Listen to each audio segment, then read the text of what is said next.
কি বলেছিলাম মনে আছে তো? ব্যাপারটা এমন হতে হবে যেন মনে হয় ব্যাপারটা ঘটিয়েছে স্বামী। ঈশ্বর থাকে ওই আকাশের উপরে, আর মানুষ থাকে হাতের নাগালে। তুমি একটু মৌ, একটু সাম্যী, একটু নারী, একটু ঈশ্বরী, সব মিলিয়ে পূর্ণাঙ্গ একটি মায়া। তাহলে আমাকে ছেড়ে দিতে চেয়েছিলে কেন? হয়তো নতুন করে পাবার আশায়।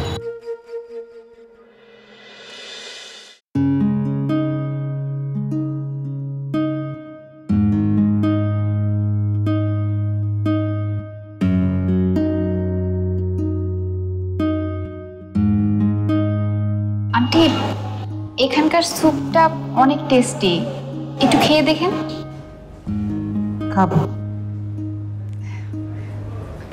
আন্টি, এই যে আপনি অফিসে এলেন, আমার জন্য অপেক্ষা করলেন, আমাকে নিয়ে ঘুরতে বের হলেন, আমার সত্যিই খুব ভালো লাগছে। আপনাকে অনেক ধন্যবাদ।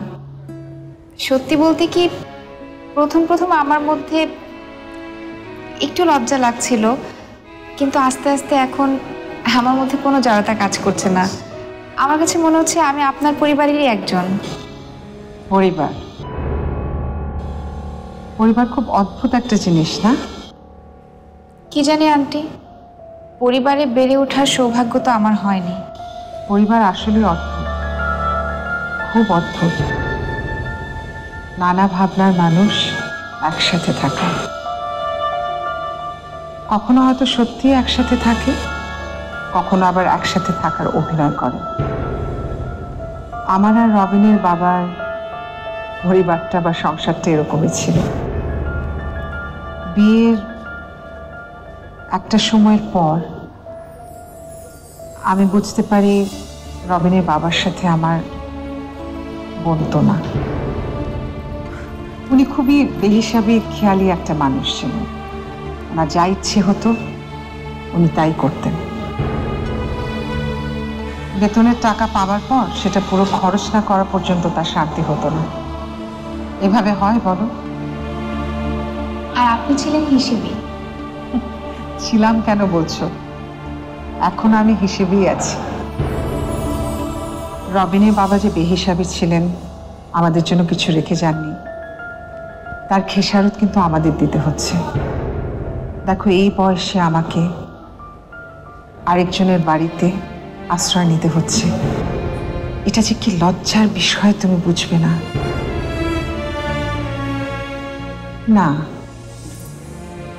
তুমি হয়তো বুঝবে, কারণ আমার ধারণা ধরতে গেলে তোমাকে তো অন্যের আশ্রয় বড় হতে হয়েছে। বাবার স্বভাব রবিনের মধ্যেও আছে, আগে পরে কিছু ভাবে না, ভাবতেই পারে না। তা কিন্তু আছে, ও মাঝে মাঝে এমন কিছু করে না। এটা তো হাসির কিছু হয়নি জানো। Sorry aunty. রবিনকে নিয়ে আমার খুবই চিন্তা হয়। দুনিয়ার ছোট হিসাবও সে বুঝতে পারে না। বুঝতে পারলে কি আর তো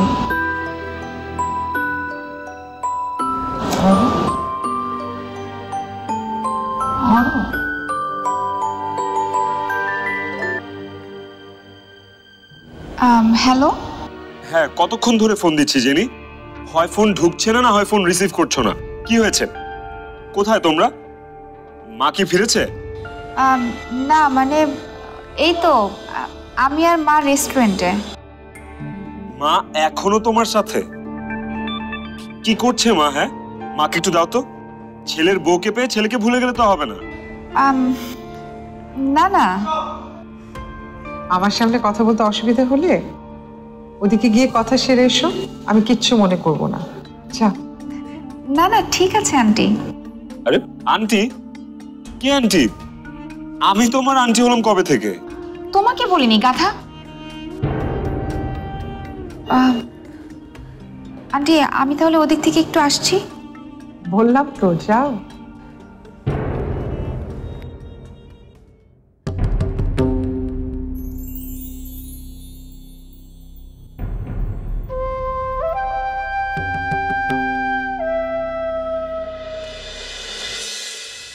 বলো কি হয়েছে?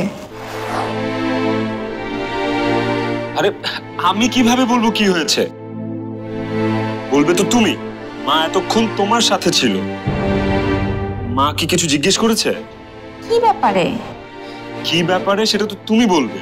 আরে কি মুশকিল, তুমি জানতে চেয়েছো, তুমি বলবে না? আরে অদ্ভুত ব্যাপার, বলেছে তো তোমাকে, আমি কিভাবে বলবো? এই, বিয়ের পরেও কি তুমি আমার সাথে এরকম রাগ দেখিয়ে কথা বলবে? তাহলে কিন্তু আমার এখনই আরেকবার ভাবতে হবে। আরে আরে বুঝছো না, মা এতক্ষণ ধরে তোমার সাথে, দুশ্চিন্তা তো কমছে না আমার। কখন তোমার কোন কথা ধরে আবার পরে যদি মা... শোনো, এত চিন্তা করো না তো। আমি আর মা খুব ভালোভাবে মিলেমিশে গেছি। উনি আসলে খুব ভালো মানুষ। দেখতে হবে না কার মা? থাক থাক, অনেক হয়েছে, এখন রাখছি। উনি একা বসে আছেন। আচ্ছা, ওকে। এই এই জেনি, শোনো না, আই লাভ ইউ।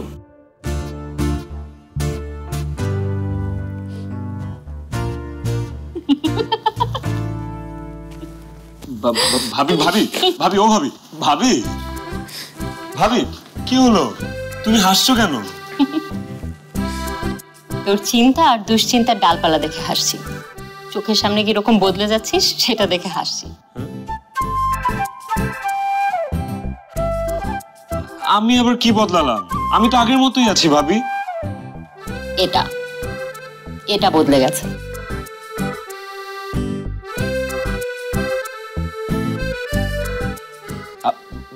ভাবি এখনই খেয়ে নিবে নাকি? ভাইয়াই তো এখনো আসেনি। মায়াও তো আসেনি, কিন্তু কথাকে তো খাওয়াতে হবে। শরীরটা দুর্বল, ওষুধও তো খাওয়াতে হবে ওকে। কথা কেমন অদ্ভুত কথা বললো না ভাবি? ওদের বাড়ি নাকি গ্রামে, ও নাকি কখনো আমেরিকা যায়নি। ও কি বলেছে, কি বলতে চাইছে সব কি আমরা বুঝতে পারি? ওর ভাষা বোঝার জ্ঞান তো আমাদের নেই। আমার কিন্তু স্পষ্ট মনে হয়েছে। আচ্ছা, মায়াকে জিজ্ঞেস করে নেব। কথা কথা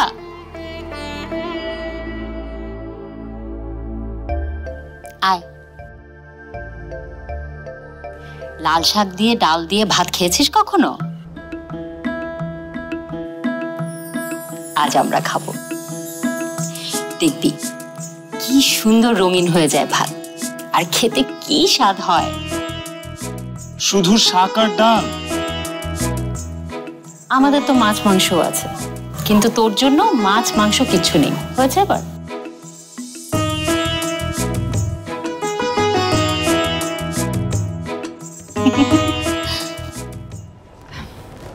সরি আন্টি। আন্টি খেয়ে দেখেন, এখানকার স্যুপ আসলেই ভালো। খাবো, তুমি খাও।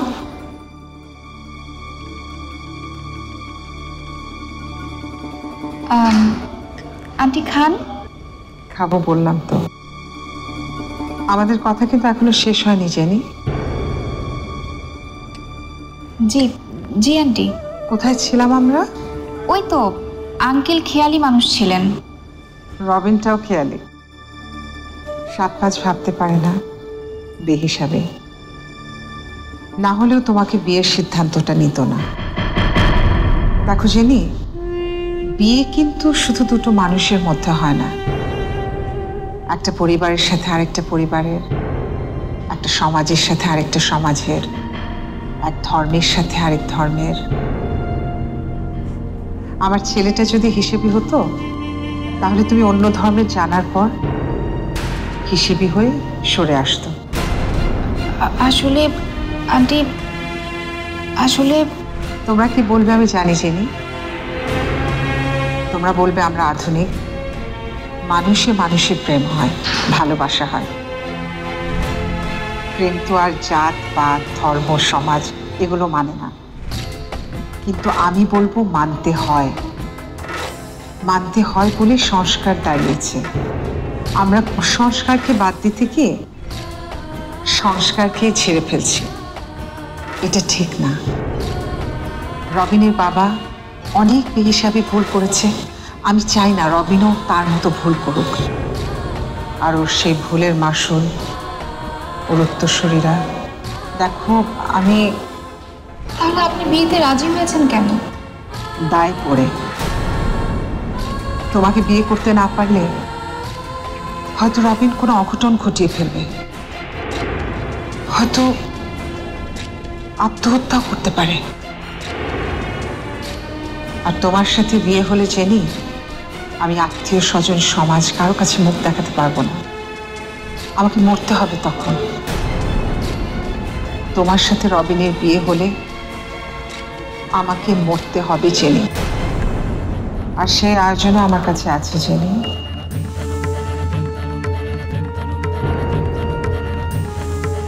এটা সাপের বিষ, এক ফোঁটা খেলে নিমেষে দুনিয়া থেকে চলে যেতে হবে। তোমার বিয়ের দিন আমার শেষ দিন হবে জেনি। না না, আপনি সব কি বলছেন? এইভাবে এমন করে কারো অভিশাপ নিয়ে আমি বিয়ে করব না। আমি ওনার রবিনও না। তুমি এসব রবিনকে বলতে পারবে জেনি? পারবে? আর এগুলো শুনলে রবিন কি করবে? তুমি চেনো না রবিনকে, ও কি ধরনের বেহিসাবি। ভেবো না তোমাকে আমি ঘৃণা করে জেনি। ঘৃণা করলে তো তার সুযোগ আমার ছিল। তোমার ওই সুপের বাটিতে এই বিষের বোতল উজাড় করে দিতাম। এতক্ষণে তুমি হয়তো সত্যি আমি তোমাকে ঘৃণা করি না, কিন্তু তোমাদের এই বিয়েও আমি মেনে নিতে পারবো না। কাল তোমার গায়ে হলুদ, তুমি আমাদের বাড়িতে আসবে। তোমাকে সিদ্ধান্ত নিতে হবে জেনি, এই বিষটা কার ঘরে যাবে? আমার ঘরে, রবিনের ঘরে, না অন্য কোনো ঘরে? তোমাকে সিদ্ধান্ত নিতে হবে।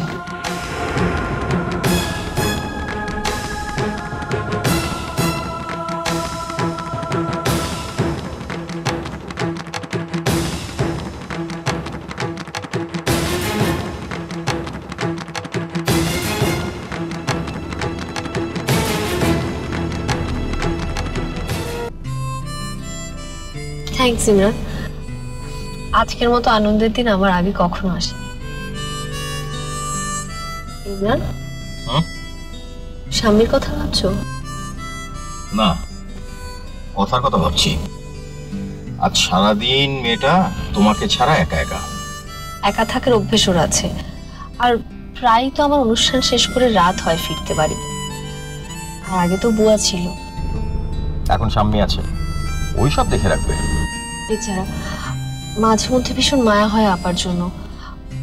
মা হওয়ার কি আকতি তার, না পারে না এর ওর, পারলে তোমার মা হয়ে যায়। কিন্তু কিন্তু দেখনি কথা আপাকে ঠিকই এড়িয়ে চলে। তুমি তো সেদিন বলছিলে ভাগ্যিস আপার বাচ্চা নেই। স্বামীকে নিয়ে আজকাল আমার কোনো হিসেবই মেলে না। প্রেমে হিসাব থাকে না জনা, থাকে শুধু বেহিসাব। আরে কি করছো? প্রেম করছি, প্রেম। তোমাকে বোঝার পর আমার যা করা উচিত তাই করছি। স্বামীর কাছে আমি একটা অগ্নি পরীক্ষা দিতে চেয়েছিলাম, তাতে একেবারেই ফেল মেরে গেছি। আমাকে ভালো না বাসার পরীক্ষা? এই অগ্নি পরীক্ষায় ফেল করে দেখো তুমি কি পেয়েছো। 100তে 100। যদি পরীক্ষাটাতে পাশ করতে কি পেতে? শূন্য ঘর, শূন্য আবেগ, শূন্য দোলনা। তোমার মতো এত লাভের ফেল পৃথিবীতে কেউ করে। লাভ হোক বা লোকসান, আমি চাই না এই ফেলের কথা আর কেউ জানুক। মায়া, আমি তোমার গোপন কাটা হয়ে থাকতে রাজি না, শুধু চোখের বালি করো না।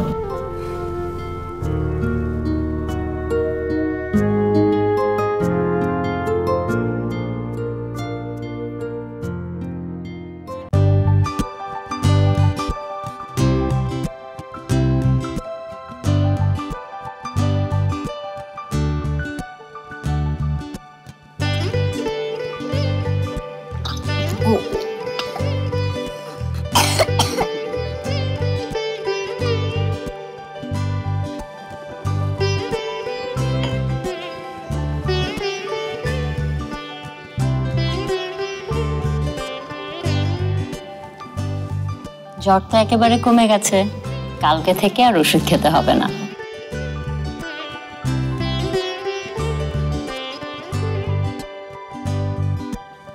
কি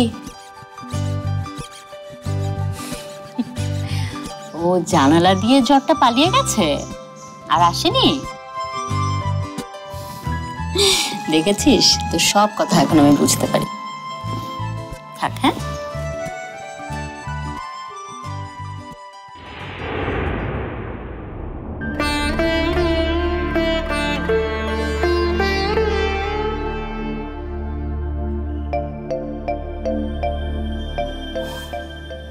যাবো তো নিয়ে, এখানেই নিয়ে যাব। কি আমি, তুই আর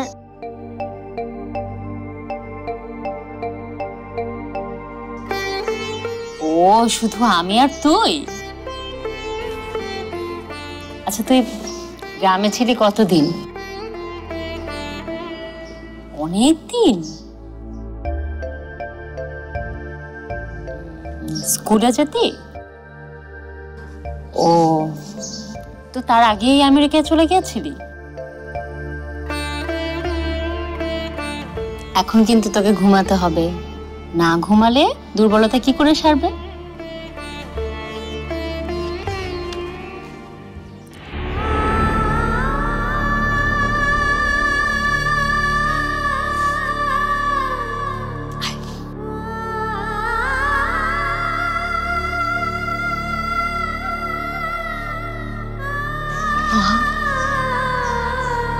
আমার মা,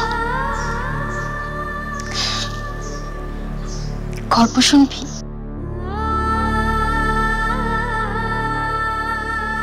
আচ্ছা, এখানে মাথা রেখে শোন।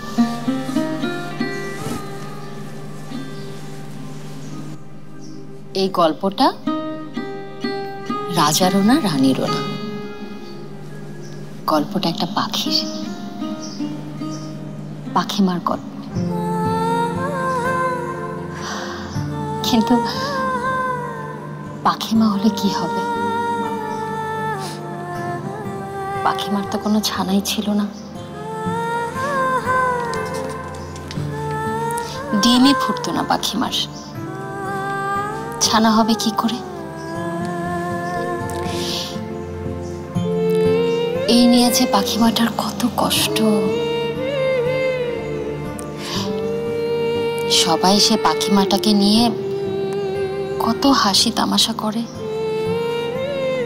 আঙ্গুল তুলে দেখায়, ছানা নেই, ছানা নেই। তুমি মা হতে পারবে না, তোমার ছানা হবে না।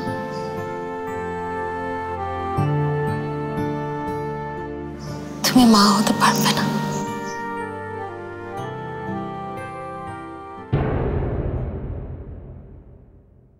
ও যেন আবেগ দিয়ে না চলে, একটু মাথাটা খাটায়, যেন একটু হিসেবি হয়। হিসেবি? তোমার মতো? ছোট মানুষেরাই সবসময় সত্যি কথা বলে, কারণ ছোট মানুষেরা বড়দের মতো চাপাবাজ হয় না। কি হলো, একেবারে কথা বন্ধ হয়ে গেল যে আপনার? জানেন তো, মিথ্যা একদিন না একদিন ধরা পড়েই যায়।